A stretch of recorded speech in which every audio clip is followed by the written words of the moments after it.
नमस्कार। आज हम एक ऐसे विषय पर बात करने जा रहे हैं जो हम सभी के जीवन को कभी न कभी किसी न किसी रूप में छूता है। आपदा, भूकंप, बाढ़, सूखा।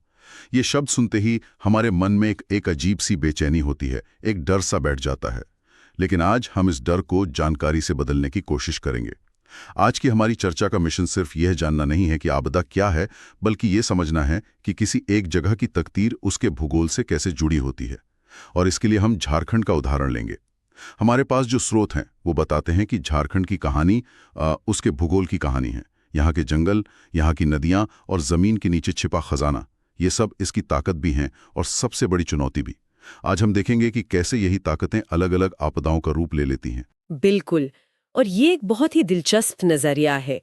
आपदा कोई बाहरी चीज नहीं है जो अचानक कहीं से आ जाती है।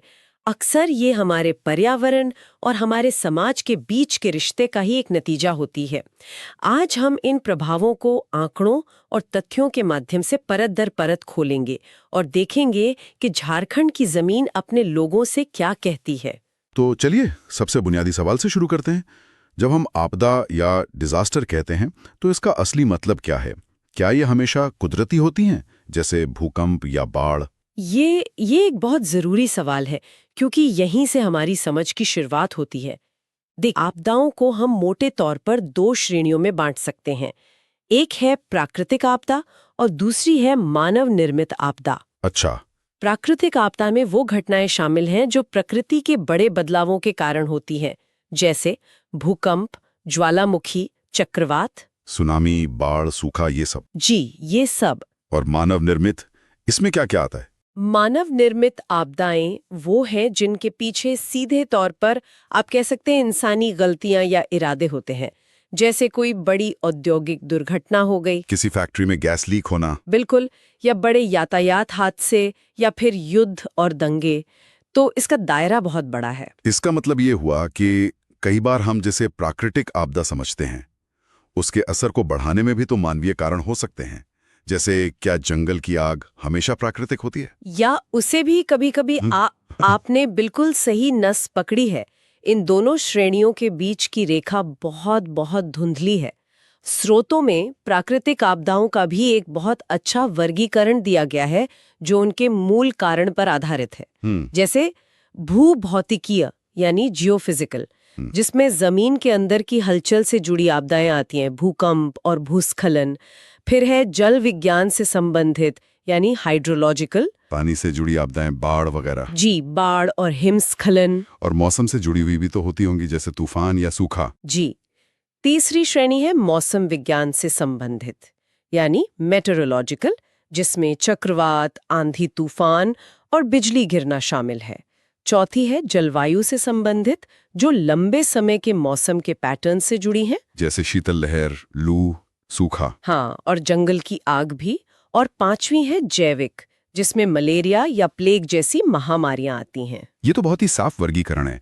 चलिए इसमें से सबसे पहले भूभौतिकी आपदा यानी भूकंप की बात करते हैं। हमारे पास जो स्रोत हैं उनमें भारत का एक सीस्मिक जोन का नक्शा है। ये जोन 2, 3, 4, 5, इनका क्या मतलब है? ये नक्शा भारत के भूकंपीय खतरे का आईना है। भारतीय भूभाग को खतरे के हिसाब से इन जोन में बांटा गया है। जोन 5 सबसे ज्यादा सक्रिय और खतरनाक क्षेत्र है, जैसे कि हिमालय का क्षेत्र, और जोन 2 सबसे कम जोखिम वाला। अच्छा। यहाँ सबसे चौंकाने वाली बात यह है कि भारत का लगभग 59% भूभाग भूकंपीय खतरे के जोखिम में है। 59%? मतलब ये सोचना ही कितना अजीब है कि हम जिस जमीन पर इतनी मजबूती से खड़े हैं वो इतनी अस्थिर हो सकती है। इससे तो पूरे देश की प्लानिंग और डेवलपमेंट का नजरिया ही बदल जाना चाहिए। बिल्कुल। और इसी बड़े पैमाने पर जब हम झारखंड को देखते हैं तो स्रोतों के अनुसार एक राहत की बात है कि उसे कम जोखिम वाले क्षेत्र में रखा गया है। लेकिन इसका मतलब ये नहीं कि यहाँ कोई खतरा ही नहीं है। राज्य को मुख्य रूप से 3 जोन में बांटा गया है। और वो कौन कौन से जोन है? सबसे पहले है जोन 2, जो कम जोखिम वाला क्षेत्र है। इसमें राज्य के 8 जिले आते हैं: राजधानी रांची, लोहरदगा, खूंटी, रामगढ़ और गुमला। फिर आता है जोन 3, जिसे मध्यम जोखिम वाला क्षेत्र माना जाता है। इसमें सबसे ज्यादा यानी 15 जिले हैं, जैसे पलामू, गढ़वा, हजारीबाग, धनबाद, बोकारो और देवघर। और जोन 4? इसका मतलब ये झारखंड का सबसे ज्यादा खतरे वाला इलाका होगा। कह सकते हैं अजीब है कि आसपास के ज्यादातर जिले जोन 3 में है, लेकिन ये दो इलाके जोन 4 में आते हैं। इसका कोई खास भूगर्भीय कारण होगा शायद। जी हो सकता है, कोई स्थानीय फॉल्ट लाइन हो।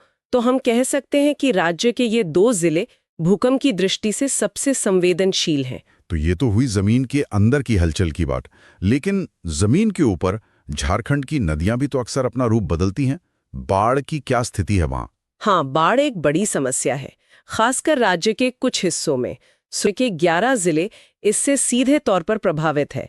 इनमें साहेबगंज, गोड्डा, पाकुड़, दुमका जैसे जिले प्रमुख हैं। और इसका कारण? इसका सबसे ज्यादा प्रभाव राज्य के उत्तर पूर्वी क्षेत्रों में पड़ता है, क्योंकि ये इलाके गंगा नदी की अपवाह प्रणाली से सीधे जुड़े हुए हैं। जब गंगा में पानी बढ़ता है तो उसका असर यहाँ दिखता है। और क्या सिर्फ गंगा ही कारण है? नहीं, साथ ही सोन और उत्तरी कोयल जैसी नदियों में जलस्तर बढ़ने से पलामू, गढ़वा और लातेहार में भी बाढ़ का प्रभाव देखने को मिलता है। तो आप देख सकते हैं कि कैसे नदियों का जाल जो जीवन देता है, वही बारिश के मौसम में एक बड़ी चुनौती बन जाता है ना? हाँ बिल्कुल। पानी की एक और कहानी है सूखे की। अक्सर सुनते हैं कि पलामू में सूखा पड़ता है। क्या ये बात आंकड़ों में भी उतनी गंभीर दिखती है? बिल्कुल। स्रोत इस बात की पुष्टि करते हैं कि पलामू जिला सूखे की दृष्टि से राज्य का सबसे ज्यादा संवेदनशील क्षेत्र है। सूखे का वर्गीकरण बारिश की कमी के आधार पर होता है। अगर सामान्य से 25% कम बारिश हो तो उसे सामान्य सूखा कहते हैं। 25 से 50 पर मध्यम। जी, और 50% से भी कम हो तो उसे गंभीर सूखा माना जाता है। और क्या झारखंड ने कभी गंभीर सूखे का सामना किया है? हाँ, और बहुत ही भयावह स्तर पर। ये जानना जरूरी है कि साल 2010 में झारखंड के सभी 24 जिले गंभीर सूखे की चपेट में थे। उस दौरान इन सभी जिलों में औसत से 50% से भी कम बारिश हुई थी। सभी 24 जिलों में? जी, सभी 24। आप कल्पना कर सकते हैं कि इसका कृषि, रोजगार और लोगों के जीवन पर कितना गहरा और लंबा असर पड़ा होगा। ये सिर्फ एक मौसम की बात नहीं होती, ये पूरे समाज की अर्थव्यवस्था को कई साल पीछे धकेल देती है। पानी की अधिकता से बाढ़ और कमी से सूखा। अब बात करते हैं आग की। जंगल की आग भी तो अक्सर गर्मियों में सुनाई देती है।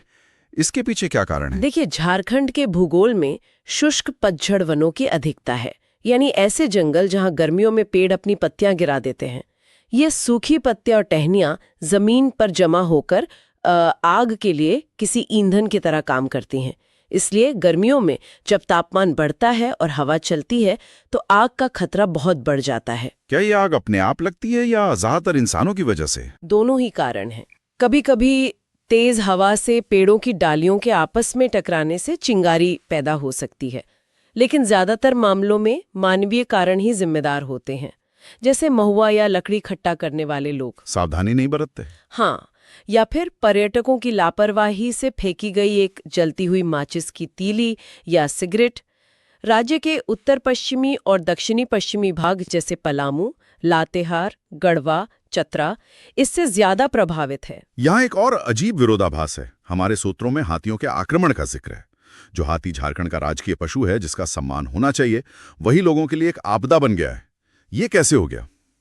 ये तो बहुत गंभीर बात है। यही तो इस पूरी कहानी का सबसे दुखद पहलू है। इसका मुख्य कारण है हाथियों के प्राकृतिक आवास में बढ़ता हुआ मानवीय हस्तक्षेप और जंगलों का कटना। जब उनके रहने की जगह और भोजन के स्रोत कम हो जाते हैं तो वे भोजन की तलाश में इंसानी बस्तियों और खेतों की तरफ आने को मजबूर हो जाते हैं। और स्रोत में महुआ के फूलों का भी खास जिक्र है। हाँ, ये एक बहुत महत्वपूर्ण बिंदु है। हाथी महुआ के सुगंधित फूलों की ओर बहुत आकृष्ट होते हैं। इस वजह से भी वे इंसानी बस्तियों के करीब आ जाते हैं, जिससे इंसानों और हाथियों के बीच संघर्ष की स्थिति पैदा होती है। खूंटी, सिमडेगा, गुमला जैसे जिले इस समस्या से काफी ज्यादा जूझते हैं। तो ग्रामीण क्या करते हैं बचाव के लिए? वो पारंपरिक तरीके अपनाते हैं, जैसे ढोल नगाड़े बजाना, आग जलाना या मिर्च की गंध का इस्तेमाल करना। लेकिन ये सब अस्थायी उपाय हैं।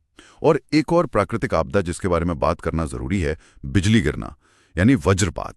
जी, और इसे कम नहीं समझना चाहिए। ये एक बड़ी और जानलेवा आपदा है जिससे पलामू, चतरा, रांची, गिरिडीह जैसे जिले काफी प्रभावित हैं।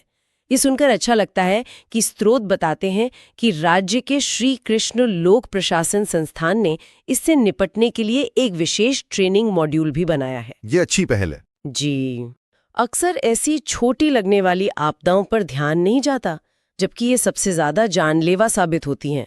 गांव में तो लोग आज भी बारिश से बचने के लिए इंस्टिंक्टिवली पेड़ों के नीचे ही खड़े हो जाते हैं, जो सबसे खतरनाक जगह है। बिल्कुल।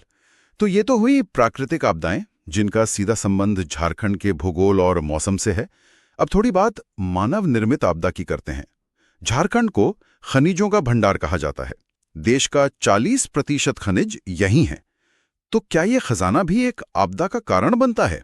मेरा मतलब खनन से जुड़ी दुर्घटनाओं से है। हाँ, ये एक बहुत ही गंभीर और जटिल मुद्दा है। जैसा कि आपने कहा, देश का लगभग 40% खनिज भंडार झारखंड में है। ऐसे में खनन यहाँ की अर्थव्यवस्था की रीढ़ है, लेकिन इसके साथ बहुत बड़े जोखिम भी जुड़े हैं, जो अक्सर नजरअंदाज कर दिए जाते हैं। किस तरह की दुर्घटनाएं होती हैं? क्या ये सिर्फ खानों के धंसने तक सीमित है? खानों का धंसना या छत का गिरना, जिसे रूफ कोलैप्स कहते हैं, वो तो सबसे आम और खतरनाक दुर्घटना है, जिसमें मजदूर अंदर फंस जाते हैं।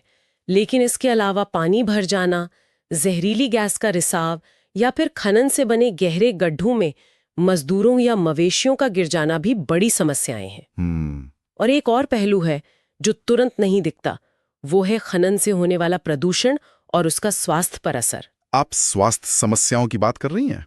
इसका क्या मतलब है? इसका मतलब है सिलिकोसिस या ब्लैक लंग जैसी बीमारियां। जब मजदूर सालों तक बिना सुरक्षा उपकरणों के कोयले और पत्थर की धूल में सांस लेते हैं, तो ये धूल उनके फेफड़ों में जमा हो जाती है और उन्हें धीरे धीरे मौत की ओर ले जाती है। ये एक धीमी आपदा है जो आंकड़ों में शायद तुरंत न दिखे, लेकिन हजारों परिवारों को बर्बाद कर देती है। ये तो बहुत ही भयानक है। तो इसकी रोकथाम के लिए क्या उपाय सुझाए गए हैं? इसके लिए एक बहुआयामी दृष्टिकोण की जरूरत है। पहला, मजदूरों को सुरक्षा के लिए ठीक से प्रशिक्षित किया जाना चाहिए और उन्हें सही उपकरण जैसे मास्क और हेलमेट देना अनिवार्य होना चाहिए। और दूसरा, खान धंसने जैसी घटनाओं के समय एक त्वरित राहत प्रणाली यानी रैपिड रिलीफ सिस्टम को मजबूत करने की जरूरत है। और तीसरा, स्वास्थ्य की नियमित जांच होनी चाहिए ताकि इन बीमारियों का पता शुरुआती चरण में ही चल सके।